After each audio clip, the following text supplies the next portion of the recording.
ছিল একমাত্র পুত্র হরিদাস। এই নিন ধরুন, আপনি তাকেও নিন। হরিশ্চন্দ্র, তোমার পুত্র হরিদাস মরেনি, আমারই কারণে ক্ষণিকের জন্য প্রাণ ত্যাগ করেছে। এই দেখো, আমার কমণ্ডলে জলে দিলাম ছড়া, মরেছিল রোহিদাস, উঠে হলো খাড়া। বাবা আমার মুখে আয়, এই দেখ তোর বাবা। বাবা বাবা আয় বাবা, আমার মুখে আয় বাবা, আর একটিবার বাবা বলে ডাক। বাবা কতদিন পরে পুত্রের মুখে বাবা ডাক শুনেছি। হরিশ্চন্দ্র, যাও অযোধ্যায় ফিরে গিয়ে অযোধ্যার রাজসিংহাসনে উপবেশন করো। না না, ওই পথে আমাকে আর নিয়ে যাবেন না। আমার এই অপবিত্র দেহ নিয়ে অযোধ্যার রাজসিংহাসনে বসতে পারবো না। অপবিত্র নয়তো কি? নিজে বিক্রয় হয়েছি চণ্ডালের কাছে, স্ত্রীকে বিক্রয় করছি অপরের কাছে। ও দেখবে, তুমি তোমার স্ত্রীকে কার কাছে বিক্রয় করেছিলে? হে ঈশ্বর, একটিবার ভক্তের মনোবাসনা পূর্ণ করো।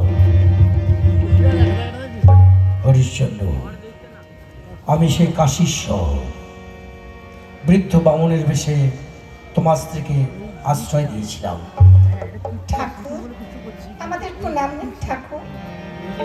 আয়ুষ্মান ভব। আর তুমি কার কাছে বিক্রয় হয়েছে দেখবে। হে ঈশ্বর, একটিবার ভক্তের মনোবাসনা পূর্ণ করো।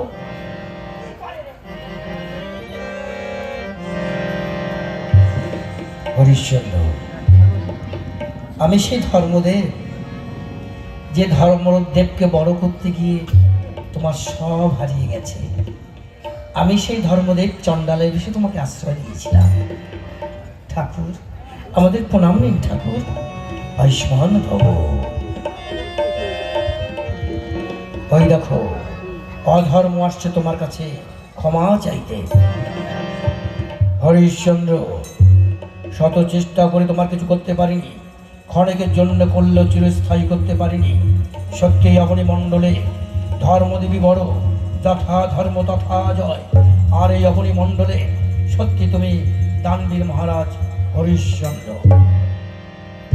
হরিশ্চন্দ্র, আজ তুমি যা কীর্তিত্ব স্থাপন করেছ, ইতিহাসের প্রতিটি পৃষ্ঠায় স্বর্ণাক্ষরে লেখা থাকবে দানবীর মহারাজ হরিশ্চন্দ্রের জয়। জয় দানবীর মহারাজ হরিশ্চন্দ্রের জয়। জয় দানবীর